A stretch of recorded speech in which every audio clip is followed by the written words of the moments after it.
saint, ce sont deux lieux cachés qui n'ont aucun accès à la vue extérieure de gens qui pourraient venir dans le parvis et jeter un coup d'œil dans le lieu saint. C'est impossible.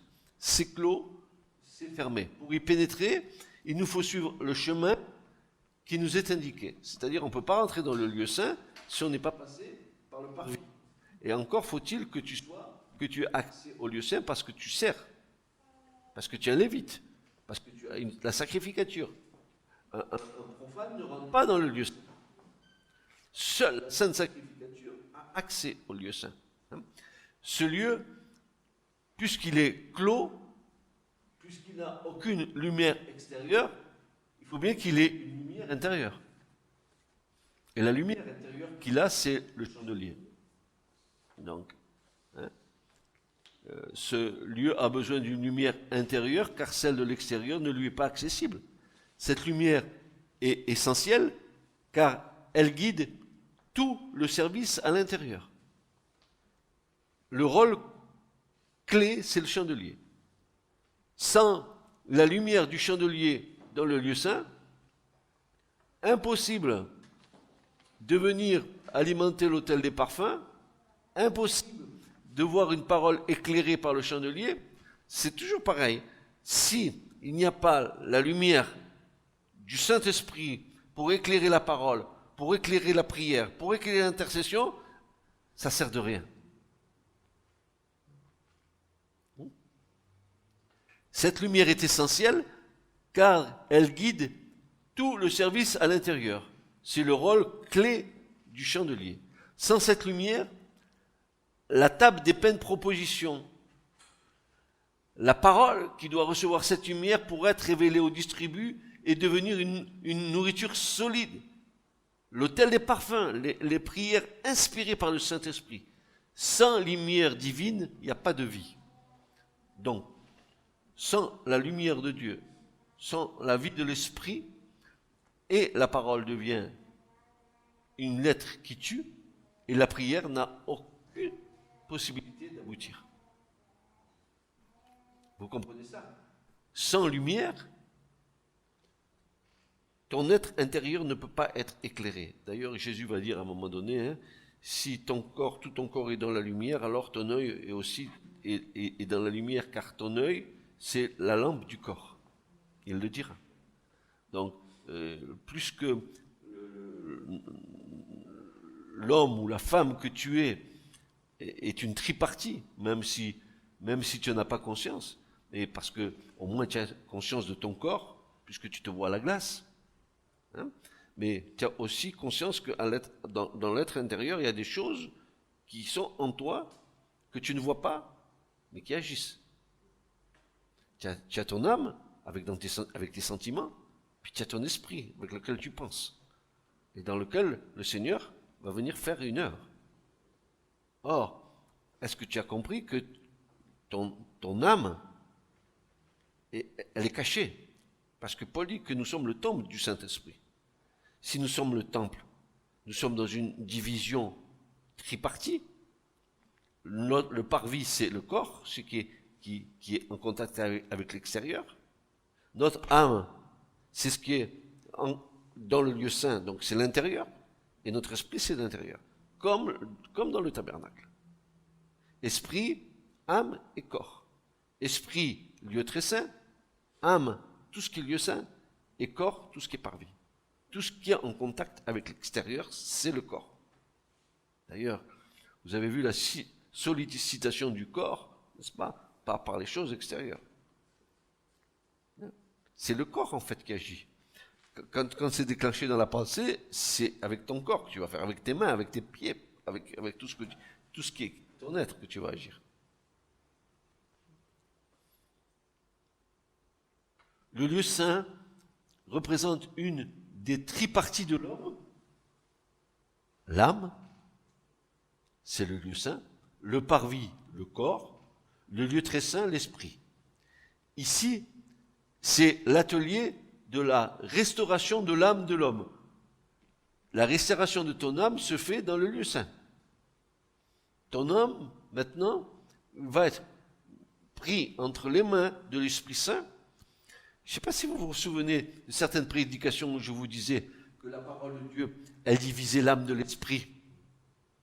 Et je vous disais, pourquoi fallait-il que l'âme soit divisée de l'esprit et que l'âme ne domine pas l'esprit?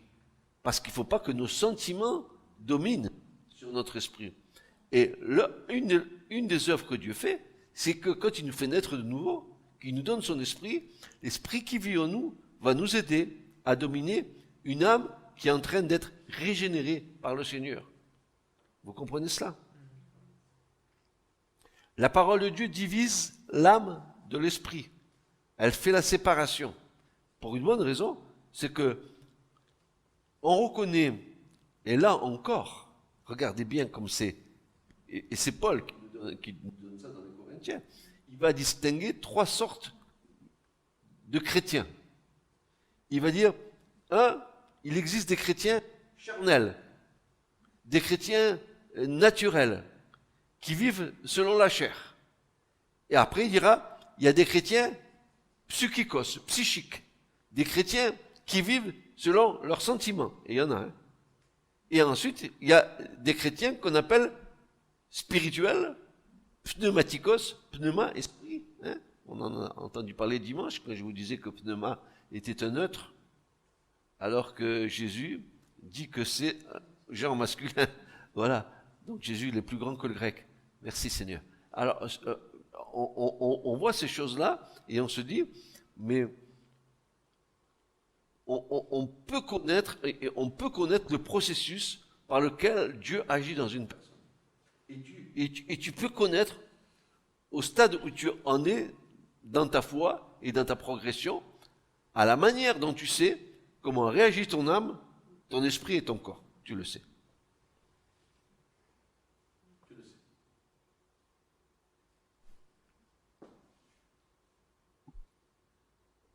Le psaume 19, verset 7 nous dit ceci. D'abord, on répète, le lieu saint représente une des triparties de l'homme, l'âme, le parvis, le corps, le lieu très saint, l'esprit. C'est ici l'atelier de la restauration de l'âme de l'homme. La nouvelle création peut commencer en puissance par l'esprit. Dieu te fait naître de nouveau, et maintenant il va falloir qu'il crée la nouvelle création en toi. Cette nouvelle création en toi, elle a 2 axes, l'âme et l'esprit. Et pour cela, la priorité, c'est l'esprit. Pour que l'esprit puisse dominer l'âme psychique. Le réservoir psychique de toutes nos émotions, c'est là. C'est pour ça que Paul dira dans les Galates que le fruit de l'esprit, et il va nous énumérer tout un tas de fruits qui sont des fruits que génère l'âme. La patience, la maîtrise de soi, la douceur, la tempête, tout ça, ce sont des sentiments. Et tout ça vient de l'âme. Et quand l'esprit vient et domine sur ton âme, alors la colère se change en douceur, en maîtrise de soi, en patience. Donc, on voit l'œuvre de l'esprit en nous. On le voit. On voit quand on acquiert un fruit nouveau. On voit, par exemple, quand on a besoin de progresser dans un fruit de l'esprit où il nous manque de patience, où il nous manque de... Et on voit comment le Seigneur nous y amène. La nouvelle création peut commencer en puissance par l'esprit, et le psaume 19, verset 7 nous dit « La loi de l'Éternel est parfaite, restaurant l'âme, les témoignages de l'Éternel sont sûrs, rendant sages les sots. » Enfin, rendant sages les imbéciles. Vous avez bien compris, ce n'est pas des gens qui sautent à la corde. Psaume 23 et verset 3. Qu'est-ce qu'il fait le Seigneur? L'Éternel est mon berger, je ne manquerai de rien. Il restaure mon âme. Ah, tiens, il y a la restauration de l'âme? Mais bien sûr. Quand tu viens au Seigneur, tu as emmagasiné dans ton âme des sentiments qui sont nés de confrontations, de choses que tu as vécues et qui te pèsent, et qui te font du mal, qui te rendent malade. Il faut bien que l'Esprit de Dieu vienne travailler là-dedans. Il faut bien que tu laisses l'Esprit de Dieu travailler.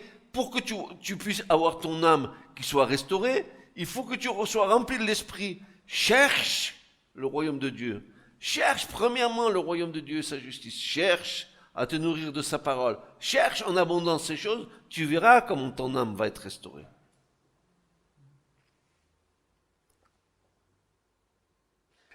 Et écoute pas, n'attends pas que Dieu fasse un miracle, que du jour au lendemain, ton âme, ça y est, elle est clean, il n'y a plus rien.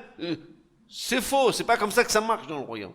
Dieu veut notre participation et notre coopération pour amener à bien cette restauration.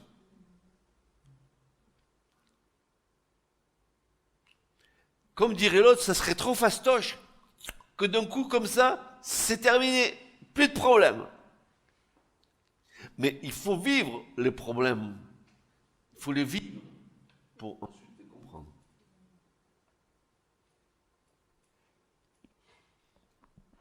Alors, il restaure mon âme, il me conduit dans des sentiers de justice à cause de son nom. Pénétrant dans le lieu saint, en tant que participant de la nature divine. Désormais, vous avez de la nature divine en vous, l'Esprit de Dieu vit en vous. Né de l'Esprit de Dieu, ayant la conscience purifiée de toute œuvre morte, nous pouvons vivre désormais dans la mouvance de l'Esprit. Le premier pas a été effectué vers la sanctification qui doit nous mener à Dieu. Voilà. On a fait un pas. Quel est notre pas? On s'est reconnu pécheur, on a été convaincu. L'œuvre de la croix nous a tellement parlé, nous a tellement mis par terre, parce que la croix est venue nous scanneriser en nous montrant vraiment quel est notre état. Si tu n'as pas conscience de ton état, si tu te trouves bien, tu es dans une parfaite erreur. C'est comme si tu disais, je suis bien parce que, voilà, je suis qui je suis. Mais ta chair, elle est ennemie de Dieu, tu ne l'as pas compris.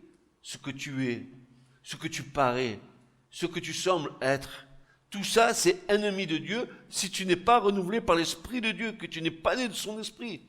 Tu t'es fait des illusions sur toi-même.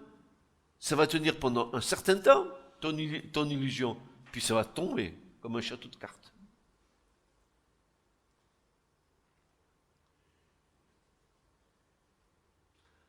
Alors, Exode 25, versets 31 à 40,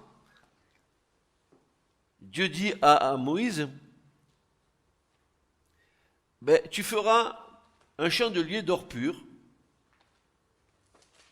Vous avez vu, un chandelier d'or pur. Le chandelier sera fait d'or pur, et voilà qu'on rajoute battu. Pourquoi? On le verra. Son pied et sa tige, ses calices, ses pommes et ses fleurs seront tirés de lui. 6 branches sortiront de ses côtés, 3 branches du chandelier d'un côté et 3 branches du chandelier de l'autre côté. Donc 3 d'un côté, 3 de l'autre et au milieu la tige centrale, n'est-ce pas? Il y aura sur une branche 3 calices en forme de fleurs d'amandier, une pomme et une fleur. Et sur une autre branche, 3 calices en forme de fleurs d'amandier, une pomme et une fleur. Ainsi, pour les 6 branches sortant du chandelier. Il y aura au chandelier 4 calices en forme de fleurs d'amandier, ses pommes et ses fleurs. Et une pomme sous 2 branches sortant de lui, et une pomme sous 2 branches sortant de lui. Et une pomme sous 2 branches, il le dit combien de fois dans ce passage, n'est-ce pas? sortant de lui, ainsi pour les 6 branches sortant du chandelier. Leurs pommes et leurs branches, notez bien, seront tirées de lui. Il n'est pas dit qu'elles seront rasées, seront tirées de lui. Important. Le tout battu. Ah, fallait être vraiment un artiste pour faire ça, sans qu'il y ait une brasure. Prendre un talent d'or pour en faire un chandelier. D'or battu, sans brasure. Tel que Dieu l'avait décrit, si ce n'est pas Dieu qui donne les qualifications aux hommes, impossible de le faire. Et tu feras ces 7 lampes, et on allumera ces lampes, afin qu'elles éclairent vis-à-vis de lui. Et ces mouchettes, ces vases à cendre, seront d'or pur. On le fera avec tous ces ustensiles, d'un talent d'or pur, et il va dire à Moïse, regarde, et fais selon le modèle qui t'a été montré sur la montagne.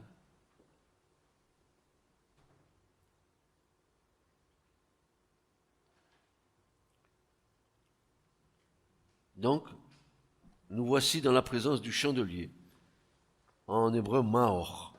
Maor, c'est le nom hébraïque du mot chandelier. Notez bien que dans le mot Maor, il y a le mot or, et le mot or en hébreu veut dire lumière. Donc, le chandelier, lui, il a été fait pour que la lumière luise. Et je vous dis que plutôt que de s'arrêter aux interprétations concernant les détails du chandelier, nous allons en tirer des choses pratiques pour notre foi. Je n'ai pas envie de trop m'arrêter sur les pommes et que ça, je voudrais savoir l'ensemble du chandelier, ce que ça représente pour notre foi. Vous allez voir, c'est très intéressant. Le fait que le chandelier soit d'or pur nous ramène à la réalité glorieuse de Christ en tant que fils de Dieu et fils du grand roi. Il n'est nullement mentionné dans l'Écriture sainte la taille du chandelier, mais par contre, son poids est spécifié, plus ou moins 45 kilos d'or.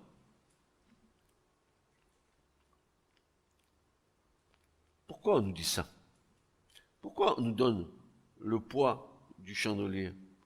Pourquoi Dieu a voulu que ce soit un talent d'or pur qui fasse 45 kilos d'or pur?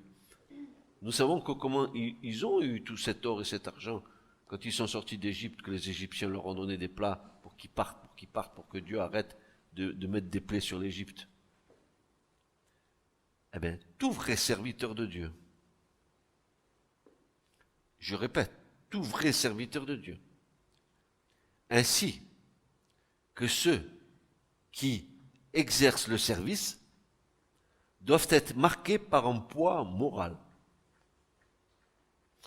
Il ne peut rien avoir de léger dans le service sacerdotal ainsi que dans les ministères. Tu ne peux pas faire ton travail d'une manière. Il y a un poids moral qui est chez le serviteur et la servante. Une responsabilité. Tu ne sers pas un homme. Tu sers Dieu d'abord, qui te renvoie vers tes frères ensuite. Mais ton service envers Dieu, il est d'une grande responsabilité. C'est un poids, pas un poids physique, un poids moral. C'est pour ça qu'il nous est spécifié le poids du chandelier. Parce que nous allons comprendre ce que ce poids moral représente pour chacun de nos services. Oui, je sais que ça peut paraître, n'est-ce pas? Ça serait plus facile qu'on serve Dieu comme on entend. Je sers Dieu quand j'en ai envie, comme j'ai envie de faire. Je sers Dieu, voilà. Je sers Dieu. Et je vais me cacher derrière ce service pour dire que je sers Dieu.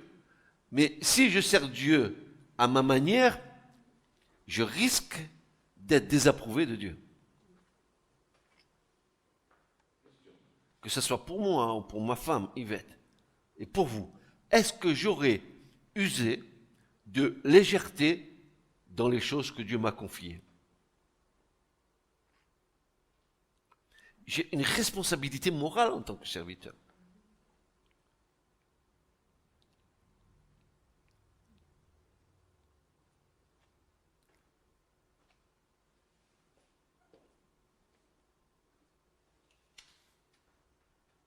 Vous vous rappelez ce passage de l'Écriture où c'est dans le prophète Daniel. Ça me vient à la mémoire. Avec Belshazzar, qui faisait la fête dans son palais avec tous les grands de son empire. Et il faisait la fête avec les ustensiles qu'ils avaient pris dans le temple de Jérusalem. Et tout d'un coup, la présence de Dieu se manifeste. Et sur le mur, un doigt va écrire quelque chose. Belshazzar, tu as été pesé, tu as été compté. Maintenant, hop, tu vas être jugé. Dieu pèse nos services. Dieu juge nos services.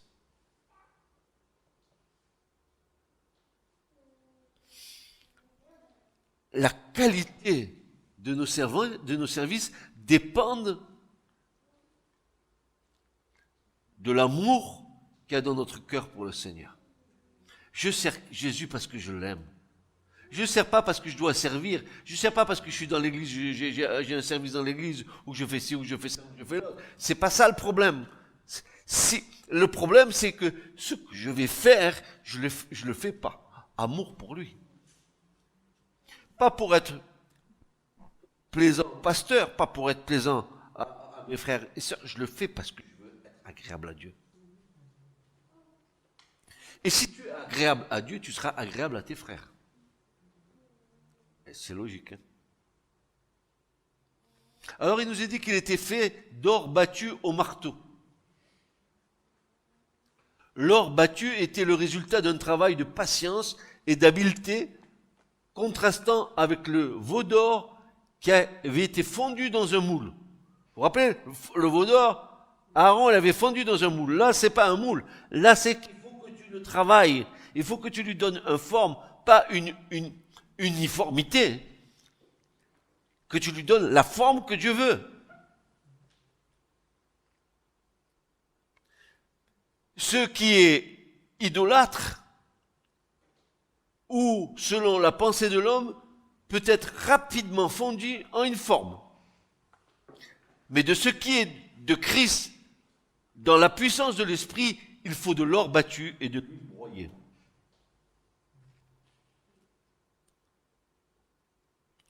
Lorsque l'Église est bâtie selon la pensée de l'homme, lorsque l'Église est bâtie selon la pensée de l'homme, elle prend rapidement la forme du veau d'or fondu. C'est-à-dire qu'elle se moule dans une forme conformiste et religieuse qui aboutit à une adoration idolâtre. Tout le monde est pareil. Amen, amen. Gling, gling, gling, gling, gling, gling.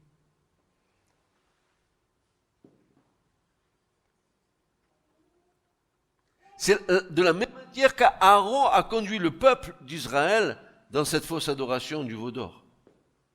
Il a fondu le veau d'or dans une seule forme. Il a dit, voilà votre Dieu. Le chandelier, il n'était pas d'une seule forme. Dieu a dit, vous le prendrez et il sera d'or battu. C'est-à-dire qu'il y a tout un travail. L'or, c'est ce qui est glorieux. Et on ne peut pas renfermer ce qui est glorieux dans une forme anonyme, une forme religieuse dans laquelle on trouverait une espèce de foi religieuse. L'or battu correspond ici à l'argile entre les mains du potier.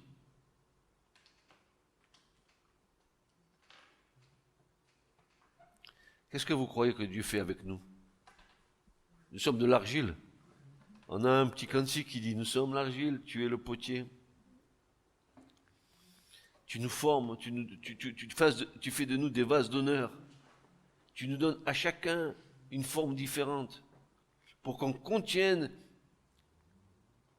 en nous des choses différentes. Les autres, ce sera de l'huile, les autres, ce sera du vin, les autres... Voilà. Tout en sachant que l'huile, c'est l'onction, que le vin, c'est la joie, la libation, on va le voir tout ça. Mais c'est des choses qui sont dans le lieu saint. Hein. L'or battu correspond à l'argile entre les mains du potier. C'est dans une vie entièrement soumise et éprouvée au creux du creuset comme fils et filles de Lévi que nous pourrons contenir ou recevoir ce qui est glorieux. Malachie 3, verset 2. Vous l'avez entendu pourtant, ce passage. Regardez ce que dit Malachie 3, 2.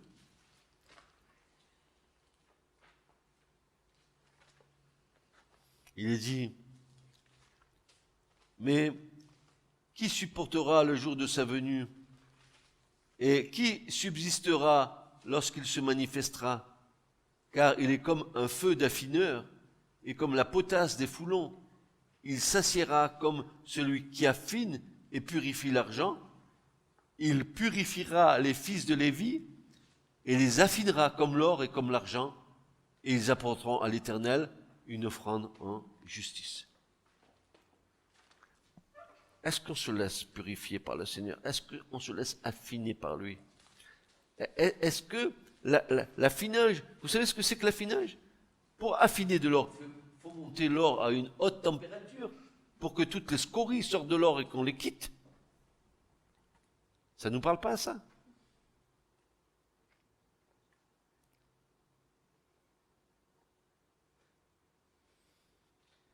C'est dans une vie entièrement soumise et éprouvée au creux du creuset comme fils et filles de Lévi que nous pourrons contenir ou recevoir ce qui est glorieux.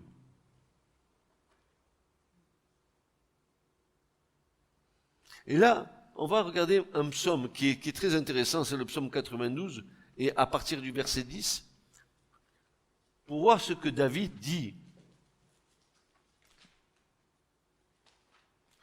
Psaume 92 et verset 10, voici ce que David dit.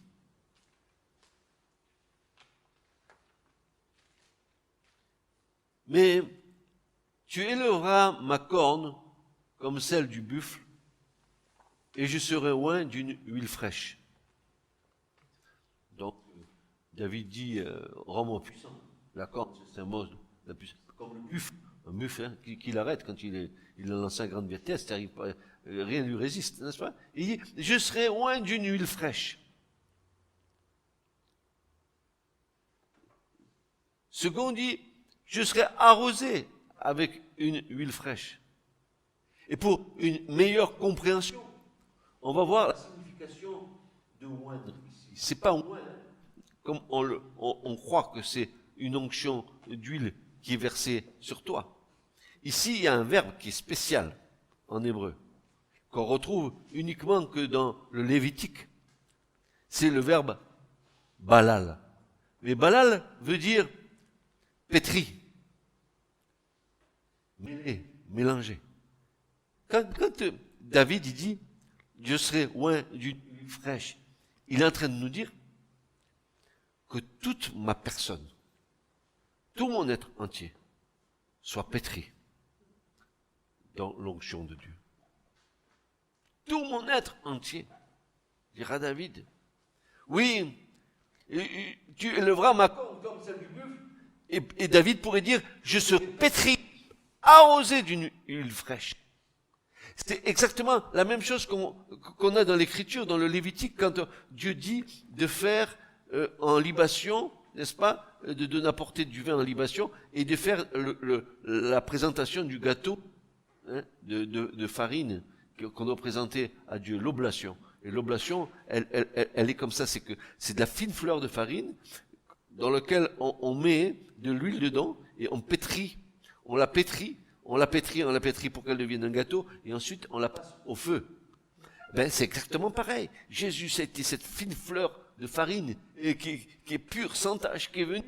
Et tout son être était pétri dans l'esprit. Jean dit qu'il avait reçu l'esprit sans mesure. Tout son être entier était pétri dans l'esprit, et ensuite il est passé au feu. Malgré cela, il est passé par le feu de l'épreuve. Il est passé par la croix. Il pouvait être présenté à Dieu.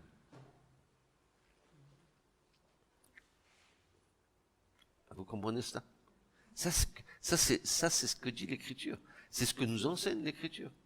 C'est des choses qui sont tellement puissantes, qui sont tellement fortes.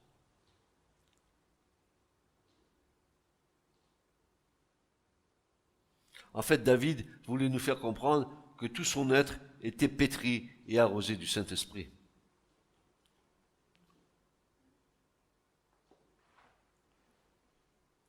Loin, sinon on aurait eu en hébreu Mashiach, c'est ça, loin, mais c'est pas Mashiach ici, c'est Balal.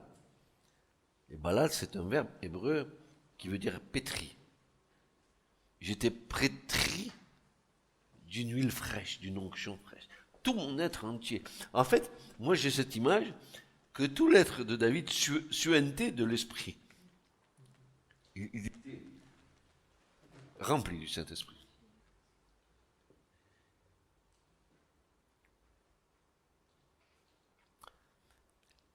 L'Écriture nous dit que ce chandelier était constitué d'un talent d'or pur, un talent près de 45 kilos, ce qui exprime l'excellence de la justice divine en qui est la source de la lumière pour éclairer tout service dans le sanctuaire. C'est un des rares éléments qui est en or massif. Les autres éléments étaient de bois de sittim, plaqués d'or pur ou d'airain, mais pas d'or pur, seulement le chandelier. Même pas l'arche d'alliance, seulement le chandelier. Donc, ce chandelier représente la plénitude de la lumière, représente l'excellence de celui qui en est la source, et c'est dans la justice divine seulement que se trouve la source de la lumière, dans sa justice.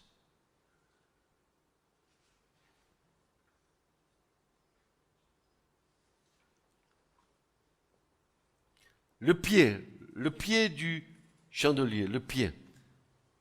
Le pied, c'est un fondement, une base solide pour que le chandelier puisse tenir debout. Il fallait un pied suffisamment étoffé pour que le chandelier il ait son équilibre, n'est-ce pas? Il suggère pour nous la stabilité du surfondement que constitue Christ, qui est la précieuse pierre de coin, le roc sur lequel il bâtit son église. Et quand nous verrons que les sept branches du chandelier représentent les 7 églises de l'Apocalypse, c'est-à-dire toute l'histoire de l'église du début jusqu'à la fin, et que nous regardons dans l'écriture, dans l'Apocalypse, Jésus qui marche sur le chandelier, Jésus qui passe d'une église à l'autre selon les époques, toujours étant au milieu de nous. Je ne sais pas si vous imaginez, la première tige à la seconde tige, Éphèse, la première église, puis la seconde église, l'église de Thyatire, n'est-ce pas? Après, vous avez de Thyatire, ça passe à Pergame, de Pergame, ça passe à Sardes, de Sardes, ça passe à Philadelphie, jusqu'à ce que ça vienne à la dernière église qui est la nôtre, la Odyssée. Et quand Jean voit Jésus dans l'Apocalypse, il le voit passer sur chacune des 7 branches du chandelier. Il le voit marcher au milieu du chandelier. Ça veut dire quoi?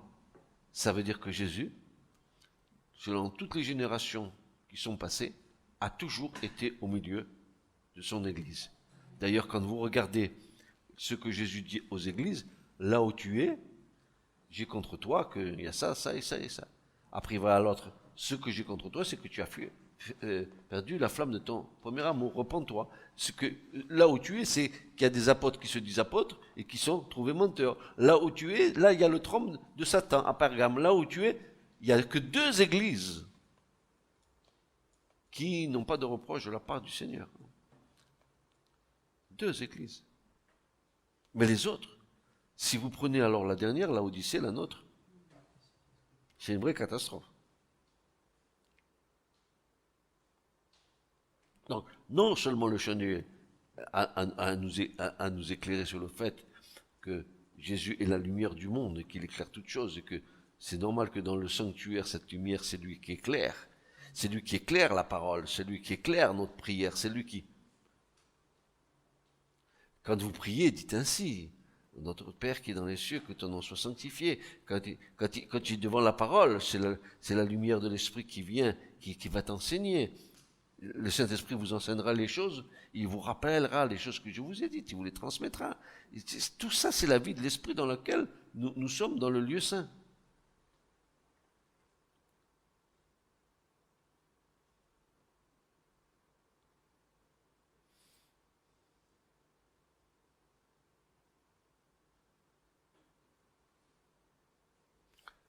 Les branches sortiront de ses côtés, elles seront tirées de lui, de part et d'autre de la branche centrale.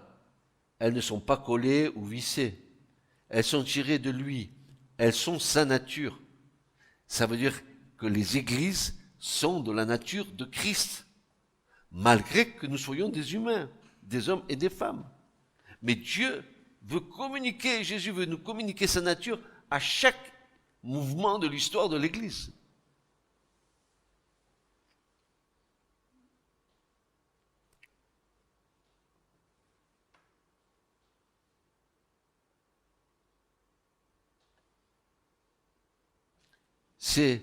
C'est l'ensemble avec ses tiges de part et d'autre qui constitue le chandelier. Il nous semble entrevoir dans ces expressions l'évocation de la création de l'épouse du premier homme sur terre, Ève tirée de son côté. Genèse 21. Le profond sommeil que Dieu fit tomber sur Adam est une image de la mort dans laquelle Christ a dû entrer pour avoir son épouse. Paul dit l'assemblée qui est son corps, Éphésiens 23. Nous avons là comme une anticipation de ce qui a été la part du Seigneur. Les branches prennent naissance sur la tige centrale. Elles en jaillissent en quelque sorte. De même, l'Église est née du côté percé de Christ. C'est pour cette raison qu'aucune brasure n'a été faite sur le chandelier. Parce que l'Église, elle sort du côté percé de Jésus. Ah, c'est bon, hein? C'est pour cette raison qu'aucune brasure n'a été faite. L'Église et Jésus-Christ ne font qu'un, de même que nous aussi, en tant que membres du corps, nous faisons qu'un avec Christ et l'Église. Tout le poids des branches porte entièrement sur la tige. Et elle est en aucun cas point d'appui. De même, Christ porte son Église, qui dans le monde n'a pas d'autre soutien que lui. La tige centrale apparaissait au milieu des branches, comme le Seigneur est au milieu de son Église. Je ne sais pas si vous saisissez cet enseignement. Je sais que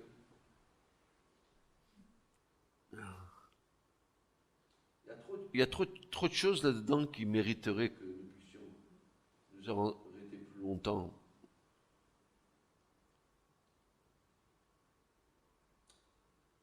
Quand nous faisons cet enseignement, le but que nous avons, c'est de découvrir le plan merveilleux de Dieu, où tout ce qui nous semblait désuet dans l'ancien devient une telle réalité, une telle bénédiction pour nous quand on regarde le chandelier et qu'on voit ces 7 branches que Jésus reprend dans l'Apocalypse, les 7 églises d'Apocalypse sur lesquelles il marche, etc. Il n'y a aucune brasure, l'église Mais c'est fantastique, quoi, je veux dire. L'Église, la nouvelle ère, d'où elle est sortie? Du côté percé de Jésus. L'eau, le sang ont jailli. Et Paul le dit, il va le dire. Je vous ai fiancé à un seul mari, le Christ, pour vous présenter à lui comme une vierge sage, pure et sans tache. Mais je crains que, de la même manière que le serpent a séduit Ève, vous soyez à nouveau vous aussi séduits, parce que si quelqu'un d'autre venait vous annoncer un autre évangile que je vous ai annoncé, vous l'écouteriez volontiers.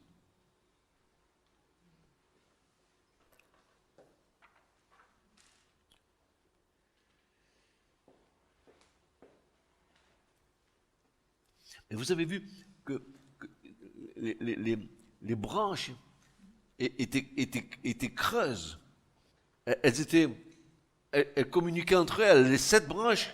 Et pour qu'il y ait la lumière dans le chandelier, il fallait que dans les 7 branches, il y ait de l'huile. Ça vous dit rien du tout, ça? Il faut que l'église, du départ jusqu'à la fin, elle soit remplie d'huile, qu'elle soit la lumière du monde. Je suis la lumière, vous êtes la lumière du monde. L'église doit être la lumière. Comme l'autre jour, nous disions en prédication, je disais, mais le chandelier de cette église brille, il faut que nous fabriquions de l'huile dans nos maisons, afin que nous apportions de l'huile pour que le chandelier de l'église brille. Si nous n'apportons pas d'huile, si nous venons uniquement pour faire un service dans lequel nous voulons être, parce que c'est une habitude, ça nous rassure, je suis là, c'est bien, mais sans que le cœur y soit, sans que la vie soit en moi, que je fasse les choses parce que je vais les faire, parce que c'est comme ça. Mais moi je vous dis honnêtement, si je devais faire comme ça dans ma vie de chrétien ou d'enfant de Dieu, j'arrêterais. Si je faisais les choses parce que je dois les faire, sans avoir ce feu, cet amour pour le Seigneur, pour faire les choses, j'arrêterai. Je ne ferai plus rien. Si je dois faire les choses pour les faire, où est l'intérêt? D'abord, est-ce que je serai agréable à Dieu? Je devrais me poser les vraies questions. Mais voyez-vous, le gros problème, c'est que pour beaucoup, parce qu'ils ne voient pas Dieu, ils pensent que c'est bon.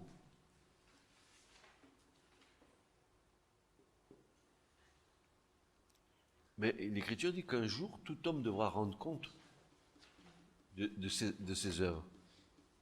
Ah, c'est pas moi qui le dis, c'est l'Écriture. Et donc, pour nous et pour vous, et pour chacun d'entre nous, ce que nous devons faire pour le Seigneur, nous le faisons par amour pour lui. Parfois, ça nous coûte, parce que l'amour que nous avons pour le Seigneur débouche sur le prochain, et puis des fois, avec le prochain, c'est pas toujours ça.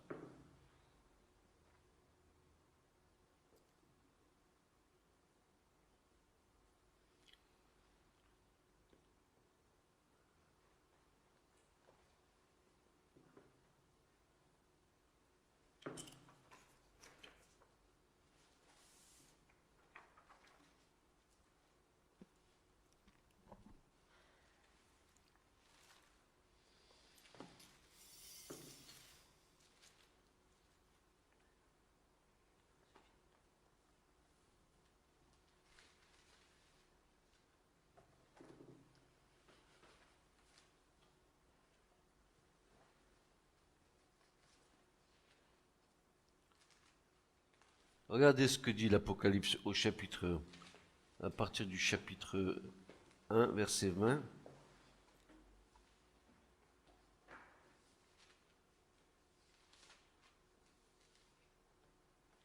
Apocalypse 1, 20. Le mystère des 7 étoiles que tu as vu dans ma droite et les 7 lampes d'or. Les 7 étoiles sont les 7 anges des 7 assemblées, et les 7 lampes sont 7 assemblées. Et puis il dit au chapitre 2, verset 1, à l'ange de l'assemblée qui est à Éphèse,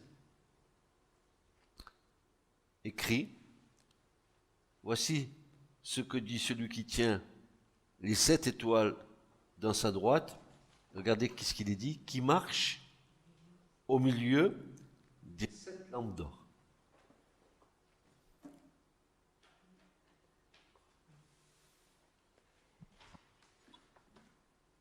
vous comprenez que Jésus, aujourd'hui, il marche au milieu de la 7e lampe.